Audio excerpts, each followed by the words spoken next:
नमस्कार, knocking-news.com में आपका स्वागत है। मैं हूं गिरजेश वशिष्ठ। डोनाल्ड ट्रंप ने भारत के बारे में एक टिप्पणी कर दी है और एक पाकिस्तान के बारे में कर दी है। तो भारत के बारे में जो टिप्पणी की है, पाकिस्तान के बारे में जो टिप्पणी की है, उस पर हम थोड़ा सा लेंगे क्योंकि उससे कोई बहुत फ़र्क नहीं पड़ रहा है। लेकिन भारत के बारे में जो टिप्पणी की है टैरिफ वाली, उससे भी बहुत फ़र्क नहीं पड़ रहा है। 2 अप्रैल से, 1 अप्रैल को वो अंधविश्वासी हैं, तो वो 2 अप्रैल से भारत पे टैरिफ लागू कर देंगे। और उनका कहना यह है कि भारत 100% टैरिफ लगा देता है जो अमेरिका के उत्पाद आते हैं यहाँ पे, उस पर। पढ़ते लिखते ज़्यादा ट्रंप बाबू भी लगता नहीं हैं। उनको जो एक अटक गया है खोपड़ी में सुई, वही बोल देते हैं। आज मेरे फेसबुक पेज पे मैंने नॉकिंग न्यूज़ के लिए पर्सनल फेसबुक पेज पे एक सूची छापी है कि अपने एक भाषण में कितने झूठ बोले ट्रंप ने, उसका फैक्ट चेक है। वो वीडियो जो है वो हमारे लिए बहुत इंपॉर्टेंट नहीं है, भारत के लोगों के लिए, और बहुत से सफ़ेद झूठ वाले भी नहीं थे, इसलिए मैंने उसको अभी उसको वीडियो नहीं बना रहा हूँ। तो साहब, ट्रंप बाबू ने ये जो कहा है कि हम रेसिप्रोकल टैरिफ लगाएंगे, तो क्या भारत के लिए चिंता की बात है? भारत को इससे कोई फ़र्क पड़ेगा? होता क्या है कि हम सब लोग, भारत के लोग, जो वो होता है ना एक नंद भौजाई टाइप का मामला, तूने ये मेरे बारे में कैसे कह दिया, मैंने ये तेरे बारे में वैसे कैसे कह दिया, इस सोच के साथ ही जो है वो चीज़ों को देखते हैं। ट्रंप ने भारत के खिलाफ कुछ बोल दिया, क्या बोला, उससे क्या फ़र्क पड़ेगा? नहीं पड़ेगा, इतना सोचते ही नहीं है। इतना काफ़ी अच्छा, तो मोदी जी क्या कर रहे थे, वहाँ पहुँच जाते हैं। लेकिन मोदी जी को ज़्यादा बड़ी चीज़ों पे ध्यान देना चाहिए। ट्रंप की ये जो जुबान है, इससे कोई फ़र्क नहीं पड़ने वाला है। कैसे? हम डीप डाइव करेंगे इस डाटा के अंदर, गहरे पैठ लगाएंगे और समझने की कोशिश करेंगे। सबसे पहले हम ये समझें कि ये, अच्छा कहीं मत जाइए, चैनल को सब्सक्राइब कर लीजिए। जिनको भुगतान करना है वो QR कोड स्कैन कर सकते हैं, 1-2 दफ़ा आएगा और वीडियो के अंत में आएगा। और एक बार 1-2 सेकंड के लिए सुन लीजिए आप, मैं वापस आया।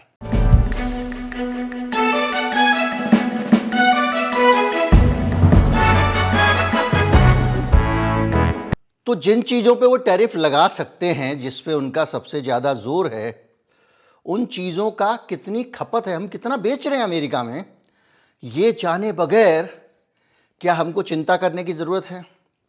जैसे हार्ले डेविडसन की मोटरसाइकिल पे हम टैक्स लगाते हैं।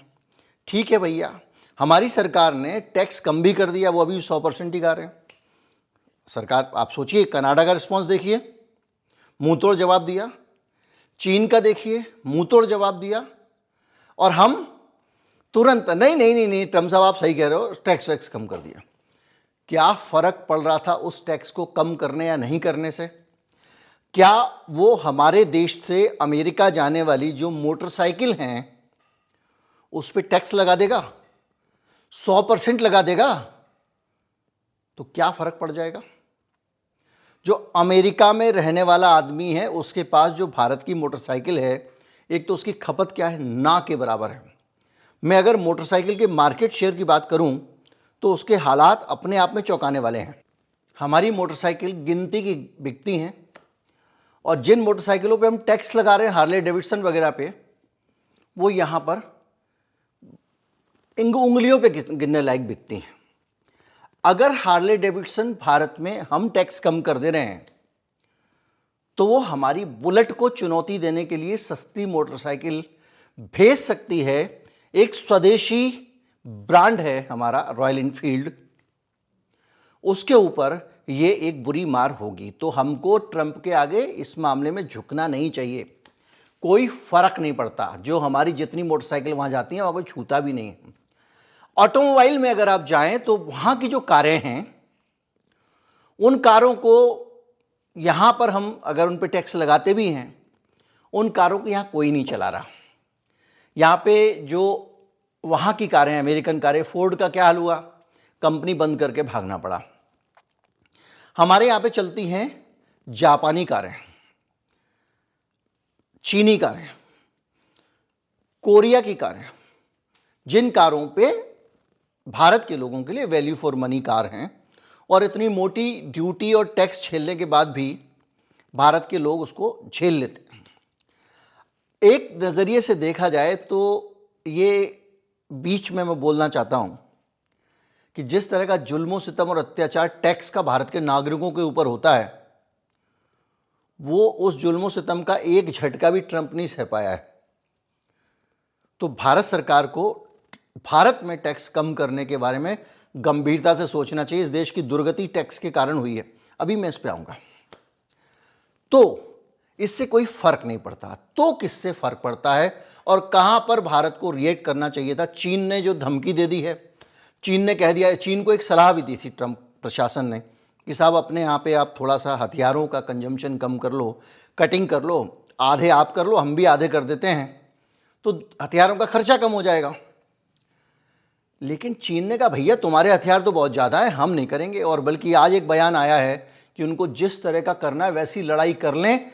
अमेरिका में चीन के प्रवक्ता ने कहा है जिसकी जो हिम्मत हो वैसे लड़ ले। ट्रेड वार करना चाहते हैं ट्रेड वार कर लें, टैरिफ वार करना चाहते हैं टैरिफ वार कर लें, और अगर जो कन्वेंशनल वार करना चाहते हैं वो भी कर लें। और इसके साथ ही उसने अपना रक्षा खर्च बढ़ाने का फैसला कर लिया है। और ये खबर भारत के लिए ठीक नहीं है, क्योंकि हमारे ऊपर एक और चुनौती बढ़ जाएगी ज़्यादा हथियार खरीदने की। हम गरीब देश हैं, हमारे लोगों को वैसे ही भूखा मर रही है सरकार, और हथियार खरीदने लगेगी। अभी दुनिया में सबसे ज़्यादा हथियार भारत ही खरीद रहा है। तो एक बवाल फालतू का हमारे ऊपर होगा। दूसरा बवाल उसके ऊपर और भी होगा कि ताइवान वाला रायता अगर हुआ तो हमारी मोदी सरकार पहले ही साष्टांग गिर चुके हैं अमेरिका के चरणों में। ओबामा के टाइम में एक समझौता कर चुके हैं कि ये युद्ध की स्थिति में या किसी सामान्य कैसी भी परिस्थिति में अमेरिका हमारे हवाई अड्डों का इस्तेमाल कर सकता है और हम अमेरिका के कर सकते हैं। तो चीन के साथ अगर ताइवान वाला युद्ध होता है तो हमारे हवाई अड्डे अमेरिका इस्तेमाल कर सकता है, जो स्थिति बहुत खराब रहने वाली है भारत के लिए। अनावश्यक चीन के साथ युद्ध में हमको धकेल दिया जाएगा। खैर, हम वापस आते हैं अपने टॉपिक पे कि क्या भारत को चिंता करनी चाहिए? बिल्कुल नहीं करनी चाहिए। 2 नवंबर से तेरे को जो करना है कर ले। और जो चिंता करने वाली चीज थी उस पे भारत ने चिंता नहीं की है। वो सबसे ज्यादा उसका प्रभाव भारत पे पड़ेगा, अर्थव्यवस्था पर सीधा झटका लगेगा। और वो चीजें जो हैं वो देखने वाली हैं। मैं इस पे भी आऊंगा कि ये वाला अगर लगाते प्रतिबंध तो भारत को फायदा भी हो सकता है। इस पे मैं आऊंगा कि ट्रंप की नीतियां भारत के लिए कहीं ना कहीं एक तरह से फायदामंद भी हो सकती हैं, उसका फायदा अगर उठाना चाहें, अगर अकल लगाना चाहें। ये भी चीज टैक्स से ही जुड़ी हुई है। H1B वीजा जो है उस पे जो सख्ती की गई है उससे हमारा जो जॉब एक्सपोर्ट है, जॉब एक्सपोर्ट क्या होता है कि हम अपने मतलब जॉब अमेरिका एक्सपोर्ट करता है, हम अपना ह्यूमन रिसोर्स देते हैं। तो हमारा जो HR एक्सपोर्ट है उस पे अगर अमेरिका ने सख्ती की, जैसा ट्रंप बार बार कह रहा है कि H1B वीजा को हम सीमित करेंगे, तो भारत के लिए बड़ा खतरा हो सकता है। क्योंकि यहां से ना तो कुछ ज़्यादा कमाई वमाई नहीं है ऑटोमोबाइल वगैरह एक्सपोर्ट करके, उसका बहुत बड़ा संकट हमारे ऊपर हो सकता है कि इन्फोसिस, TCS, विप्रो और बहुत सारे टेक स्टार्टअप हमारे यहाँ शुरू होते हैं, उनकी ज़िंदगी नरक हो जाएगी। इसके साथ साथ बड़ी संख्या में, लाखों की तादाद में IT प्रोफेशनल अमेरिका में वह हैं, उनके लिए भी संख्या मुश्किल हो जाएगी। ग्रीन कार्ड के प्रोसेस को ये स्लो कर रहे हैं, जिससे परमानेंट नौकरी को खतरा हो जाएगा। और 10-15 साल लग रहे हैं पहले ही ग्रीन कार्ड पे, अभी ये इसको और टेढ़ा कर देंगे। तो ये सारी चीज़ें हमारे टैलेंट को अमेरिका के मार्केट में जो हम एक्सपोर्ट करते हैं वो नहीं कर पाएंगे। टैलेंट होता है वो कहीं दूसरी जगह खप जाएगा और पूरी दुनिया लेके बैठी हुई है, लेकिन अमेरिका में दाम अच्छा मिलता है, वहाँ वेतन वगैरह अच्छे हैं, इसलिए हमारे टैलेंट को वहाँ जाना ज़रूरी है। इसके साथ साथ हर साल 2 लाख से ज़्यादा स्टूडेंट पढ़ाई करते हैं वहाँ पे।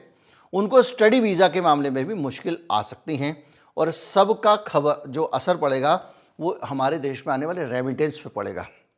रेमिटेंस पे क्या असर पड़ेगा, इसमें हमने एक डिटेल वीडियो बनाया है। लेकिन रेमिटेंस क्या होता है? जो पैसा विदेशों में नौकरी करने वाले, काम करने वाले लोग भारत भेजते हैं। जैसे बड़े संख्या में हमारे सऊदी अरब में मज़दूर हैं, हमारे पूरे गल्फ़ में जो मज़दूर हैं वो पैसा भेजते हैं। अमेरिका में काम करने वाले टेकीज़ और दूसरे लोग अपने घर जो पैसा भेजते हैं वो रेमिटेंस है, और वो बहुत बड़ा अमाउंट है। वो है असल अमेरिका से भारत की कमाई। ये मोटरसाइकिल तो उसके आगे कुछ भी नहीं है, 1.7% कुछ भी नहीं है। जिस लेवल पे हमारे को नुकसान इस चीज से होने वाला है, IT सेक्टर को आर्थिक झटका लगेगा, और भारत की कंपनियों की, आईटी कंपनियों की आमदनी का 50% टीसीएस, इन्फोसिस, ये जो 18-16 घंटे वाले डायलॉग बोलते हैं ना ये लोग, विप्रो नारायण मूर्ति ज़्यादा बोलते हैं, इनका बैंड हो जाएगा, इनका बिजनेस आधा हो जाएगा। पहले इनका बिजनेस जो है वो खतरनाक स्थिति में है, और उससे भी ज़्यादा खतरनाक ये खुद हैं, अपने कर्मचारियों का वेतन कांटे पे काटे जा रहे हैं। और हालत ये हुई है कि मुकदमे तक हुए, मैंने एक वीडियो में अलग से आपको बताया था। तो यूरोप, कनाडा, यूरोप और यूएई जैसे देशों में हमारे प्रोफेशनल्स जा सकते हैं।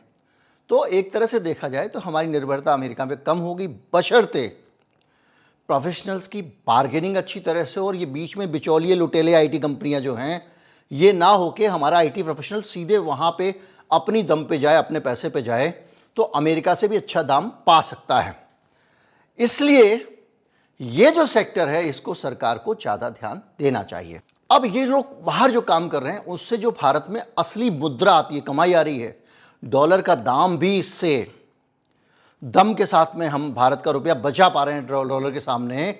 इतना गिरा है तो बहुत कम गिरा है, इसका कई गुना गिर सकता है अगर एक तो टैकीज को नौकरी मिलनी वहाँ पे बंद हो गई, और रेमिटेंस जो होता है, विदेशों में नौकरी करने वाले लोग जो भारत में भेजते हैं, रुपया अम्मा जी को भेजा, ये भैया ऐसे चाची की लड़की का ब्याह हो रहा है उसमें दे देना, मकान बनवा देना, घर में रियल एस्टेट खरीदते हैं, बहुत सारे तरीके करते हैं। उसमें कुल 125 अरब डॉलर यानी 10.5 लाख करोड़ के आसपास पैसा विदेशों से भारत में आया है डॉलर में। ये डॉलर जब भारत में आता है तो रुपए की डिमांड बढ़ती है, तो हमारा रुपया डॉलर के मुकाबले मजबूत होता है, और ये दुनिया का सबसे ज़्यादा रेमिटेंस है। ये 2023 के आंकड़े दे रहा हूँ तो और बढ़ गया होगा। तो सिचुएशन को अगर आप समझें तो इसको भारत सरकार को संभालना चाहिए, और जो कॉमर्स मिनिस्टर वहाँ जाके पड़े हुए हैं, पीयूष गोयल, और अमेरिका के अधिकारियों को इधर उधर लॉबिंग वॉबिंग कर रहे हैं, उसकी जगह भूल जाएं ड्यूटी व्यूटी। उसका फ़ायदा होगा, मैं बताऊंगा कैसे। इनको फोकस करना चाहिए कि हमारे यहाँ का जो बच्चे जा रहे हैं काम करने वाले, उनको नौकरियाँ मिलें, और जो हमारे लोगों को वहाँ से लाद लाद कर ढूंढ ढूंढ के भेज रहे हैं हथकड़ियाँ पहना के, उस काम को भी अगर रोक सकें तो ज़्यादा बेहतर स्थिति रहेगी भारत के लिए, क्योंकि जिनको हथकड़ियाँ बांध के ला रहे हैं वो वहाँ से नोटों की थपकियाँ, डॉलर की थपकियाँ बेचते हैं। अभी देखिए 24 के बाद 25 का, जब ये 2025 का डेटा आएगा रेमिटेंसेस का, और उसमें जो गिरावट आएगी उससे पता चलेगा कि किस तरह से ट्रंप ने हमको नुकसान पहुंचाया, यहाँ पे हिट पहुंचा सकता है। अमेरिका सबसे बड़ा रेमिटेंसेस का सोर्स है। अगर 10 लाख करोड़ आते हैं तो उसमें से करीब 23 से 25% रेमिटेंस, यानी 10 लाख करोड़ आते हैं, 23,000 करोड़ के करीब मान लो आप, बल्कि 3 लाख करोड़ के आसपास, 23% सीधा सीधा आप हिसाब लगा लेना, सीधा केवल अमेरिका से आता है। और भारत की जीडीपी का 3 से 4% पैसा, इंडियन जीडीपी का 3 से 4% पैसा हमारे पास में अमेरिका से आता है, और ये रूरल इकोनॉमी को भी बढ़ावा देता है। कैसे? क्योंकि लोग अपने गांव में पैसा भेजते हैं, और गांव के लोग जो होते हैं उनके पास भी सामान खरीदने को कुछ पैसे आ जाते हैं। इस पूरे में इकोनॉमी में भारत सरकार का कोई रोल नहीं है, याद रखिए।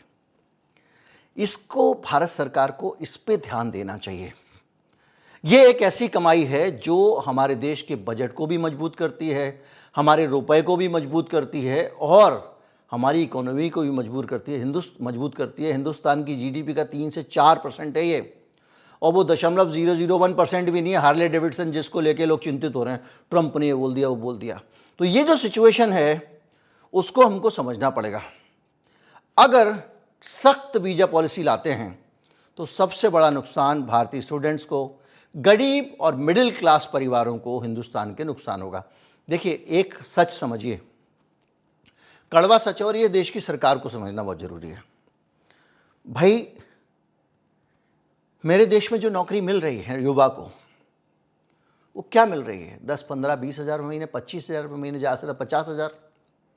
इससे ज़्यादा पैसा वो कोई भी कंपनी नहीं दे रही है जो भारतीय है।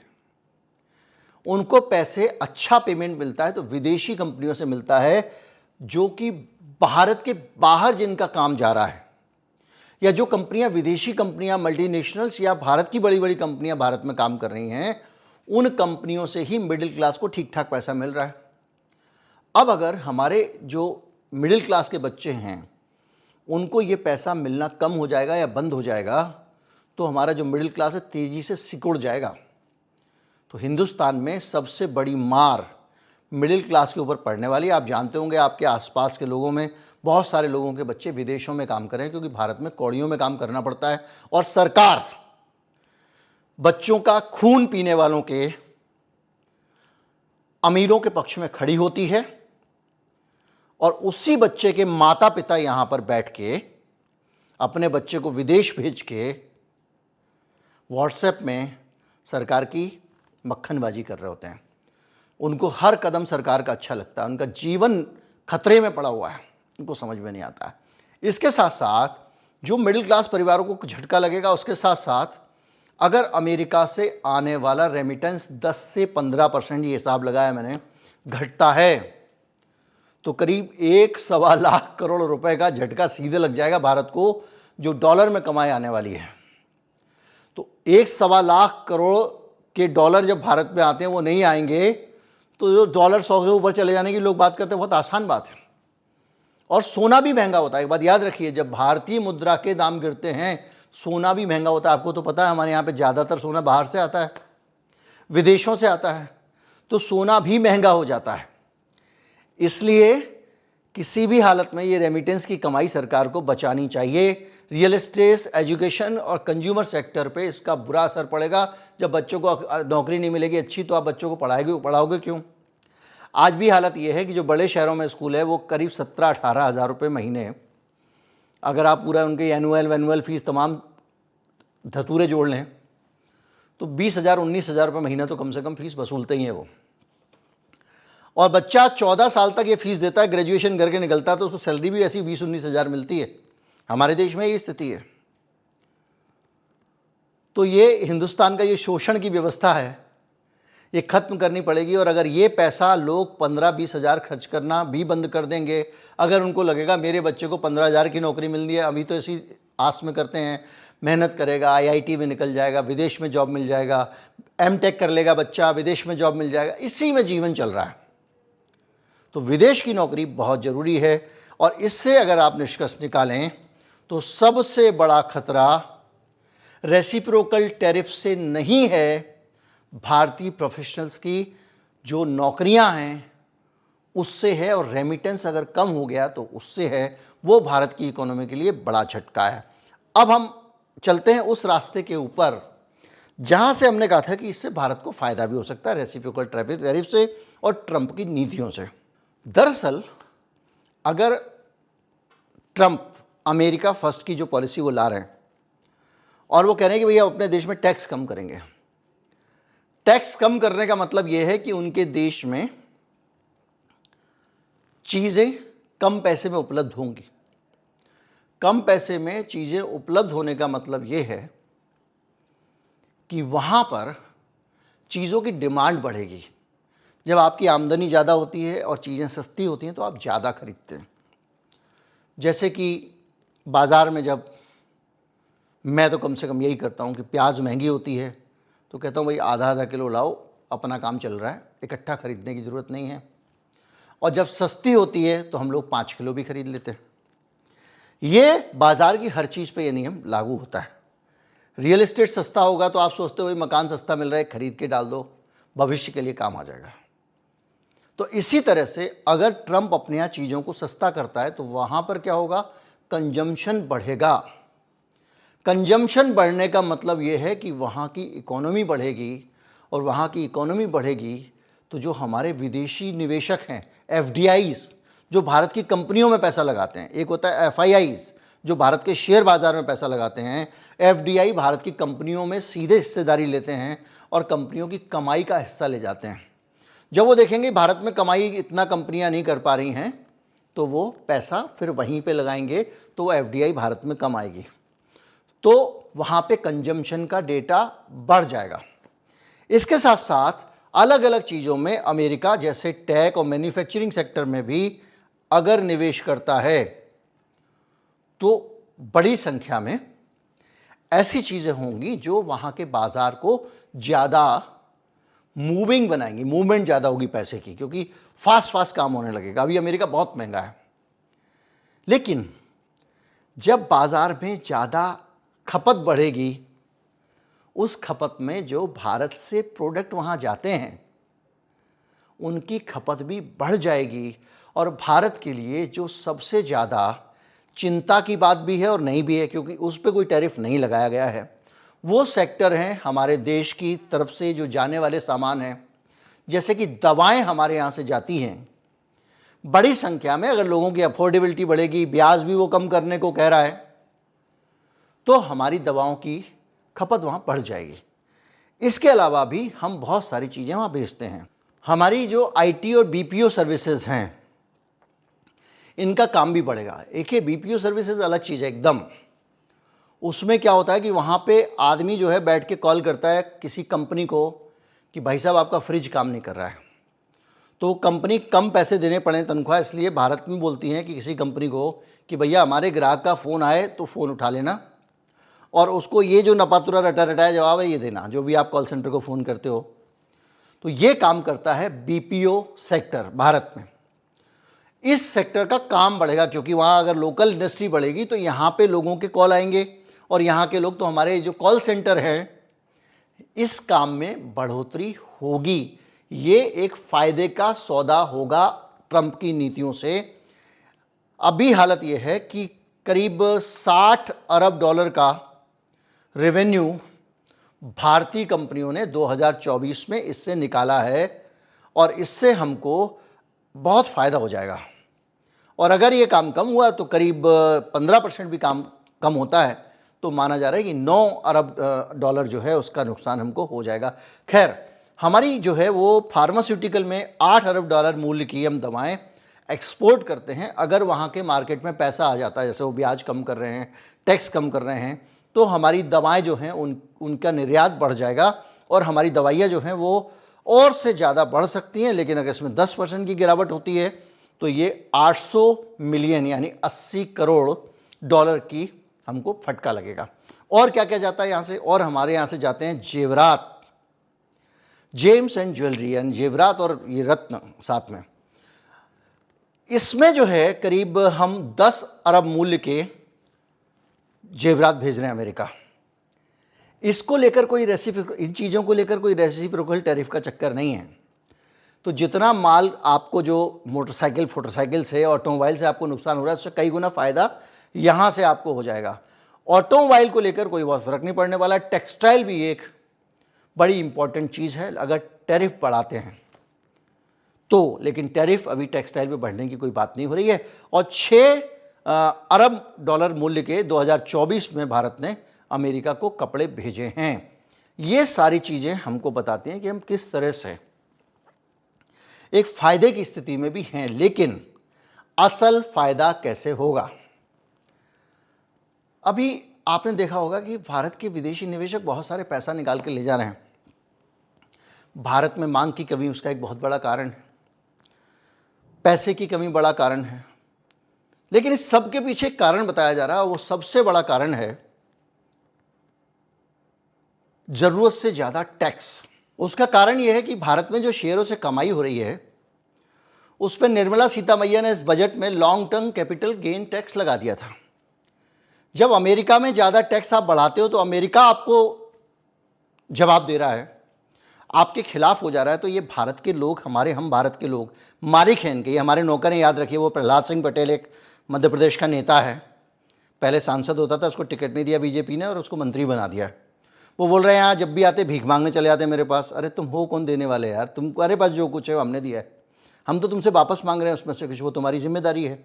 खैर, तो वो जो पैसा है उसके कारण भी एफआईआई कह रहे हैं भैया जितना कमाएंगे नहीं इतना तो टैक्स मांगने को सरकार बैठी हुई है। दूसरा, खपत कम होने की एक बहुत बड़ी वजह महंगाई होती है। अगर आप चीज़ों के ऊपर अनाप शनाप टैक्स लगाएंगे, जीएसटी भारत को बर्बाद करने वाला टैक्सेशन सिस्टम मोदी जी लेके आए हैं। कांग्रेस पार्टी कहती है कि इसको सही तरीके से लागू नहीं किया, आइडिया उनका ही था।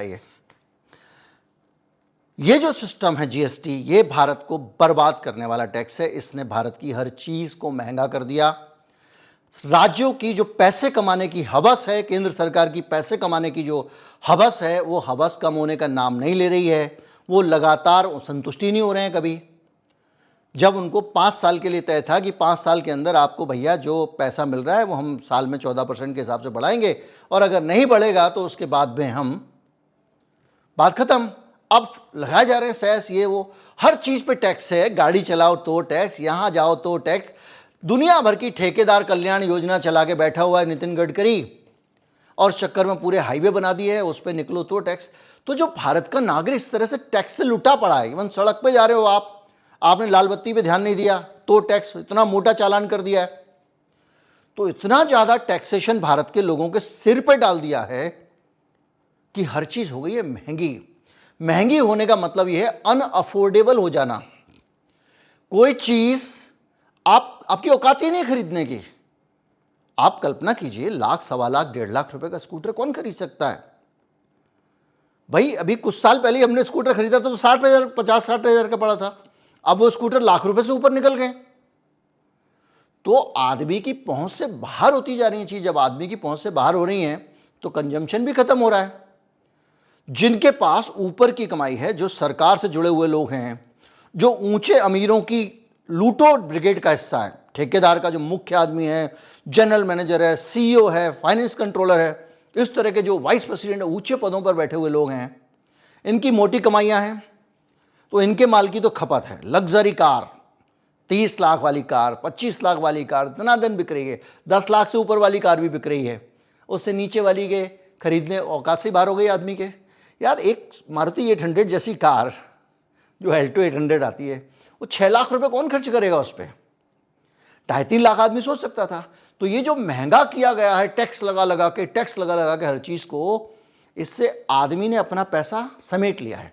अब हमने कई वीडियो बनाए उस पर कि किस तरह से कंजम्पशन लगातार कम हो रहा है। तो जब पैसे नहीं होंगे, सेंटीमेंट ही ऐसे होंगे, तो आदमी भैया भविष्य के लिए पैसे जोड़ के रखेगा, तंगी में रहेगा ना वो। जब माल बाजार से नहीं खरीद पा रहा है तो तंगी में है, तो भविष्य के लिए पैसे जोड़ेगा। तो वो आदमी भी बाजार में पैसे खर्च नहीं कर रहा है, जिसके पास थोड़े बहुत हैं। अगर सरकार टैक्स कट करती है इंटरनल मार्केट में, और ये अनाप शनाप टैक्स जो नए हर चीज पे लगाती जा रही है निर्मला सीतामैया, ये सब हटा देती है, भारत को एक कम टैक्सेस वाला देश बना देती है। आम जनता वाले टैक्स, जीएसटी टाइप के, वो कॉर्पोरेट टैक्स नहीं जिसको आपने कम कर दिया था। तो भारत में चीजें सस्ती होंगी, उनकी खपत बढ़ेगी, मार्केट में भी एक तीव्रता आएगी, और ये लगातार जो पिटा चला जा रहा है आपका जीडीपी का आंकड़ा 3 क्वार्टर से, ये भी बेहतर हो जाएगा। आम आदमी इस देश का सामान खरीद सकेगा, अफोर्ड कर सकेगा, तो सब चीजें बेहतर होंगी। तो सरकार को जिस निर्ममता से इन्होंने टैक्स बढ़ाया है, उतनी ही ज्यादा उदारता के साथ में टैक्स कम करना चाहिए। हर चीज सस्ती करे सरकार, उससे बाजार भी बढ़ेगा, इंडस्ट्री भी बढ़ेगी। जब आपकी इंडस्ट्री बढ़ेगी, बाजार बढ़ेगा, तो यही एफआईआई दौड़ दौड़ के आएंगे आपके बाजार में पैसा लगाने के लिए, दनादन दनादन, क्योंकि आपकी मार्केट ग्रो कर रही होगी, अफोर्डेबिलिटी होगी, खपत होगी।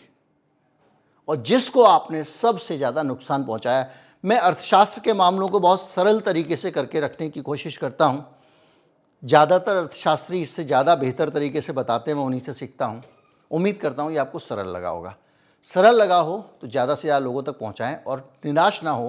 वो एक आदमी वहाँ सिरफिरा बैठा हुआ है, बेवकूफ़, उस आदमी के कोल्ने से कुछ नहीं होता है, और भगवान से मना है कि उसकी सनक की नज़र उन चीज़ों पे ना पड़े जिनसे भारत को नुकसान होने वाला है, हालांकि पड़ चुकी है। नमस्कार, जय हिंद।